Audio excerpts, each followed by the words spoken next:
அனைவருக்கும் வினோத் பரமேயின் பணிவான வணக்கங்கள். வாழ்க்கையில் விழிப்புணர்வு எந்த அளவுக்கு அவசியம் அப்படின்றத நம்ம தெரிஞ்சே ஆகணும். விழிப்புணர்வோடு இருந்துட்டோம் அப்படின்னா சில செயல்பாடுகளை நம்ம தவிர்க்கலாம் அப்படின்றத நான் உணர்ந்தேன்.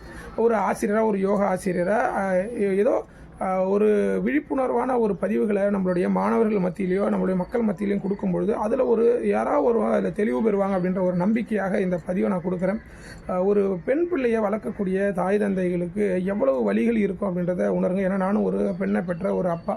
ஸோ என்னுடைய அப்பா ஒரு பெண் குழந்தைகளை வளர்த்து அவங்கள நிலைப்படுத்தும் பொழுது என்னென்னலாம் இடர்பாடுகளை சந்தித்தாங்களோ ஸோ அதையுமே எதிர்காலத்தில் நான் சந்திக்கக்கூடிய ஒரு சூழல் இருக்கும். ஸோ அதுக்கப்புறம் தான் நம்ம யோகா நிலைப்பாடுன்றதை உங்களுக்கு புரியும். ஏன்னா கிரகஸ்த வாழ்க்கையில் நம்ம பார்க்கக்கூடியது எண்ணற்றது இருக்குது.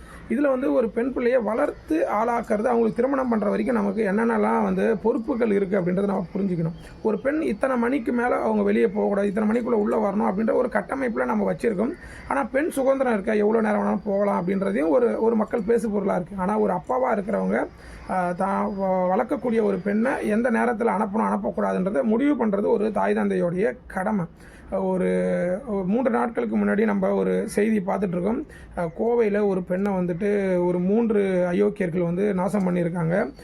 ஒரு ஆண் நண்பர் கூட இவங்க காரில், அதாவது பயணம் பண்ணியிருக்காங்க. போயிட்டு ஒரு இடத்துல நின்று பேசியிருக்காங்க. அப்போ பேசியிருக்கும் பொழுது மது போதையில் இங்கே நிறைய தவறுகள் செய்து அந்த பெண்ணோட ரொம்ப கொடுமையான ஒரு செயல்பாடு செய்து தான் நம்ம பதிவில் பார்க்குறோம். அதை சொல்கிறதுக்கு நமக்கு ரொம்ப வழியாக இருக்குது.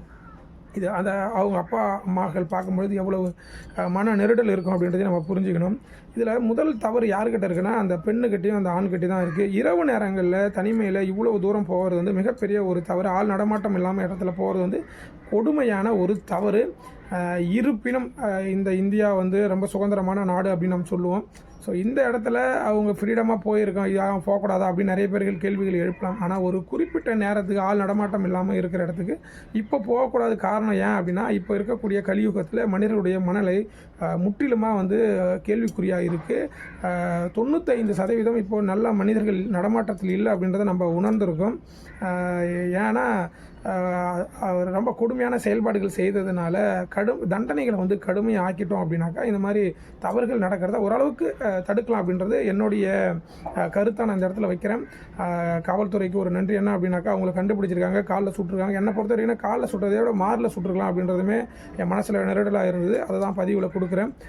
தயவு செய்து தண்டனைகளை கடுமையாக்குங்க. வீட்டில் தாய் தந்தைகள் பெண் பிள்ளைகளை ஓரளவுக்கு பாதுகாப்பாக வளர்க்குறதுக்கு முயற்சி பண்ணுங்கள். ஒரு நேர கட்டுப்பாடுகளை வைக்கிறதுக்கு முயற்சி பண்ணுங்கள்.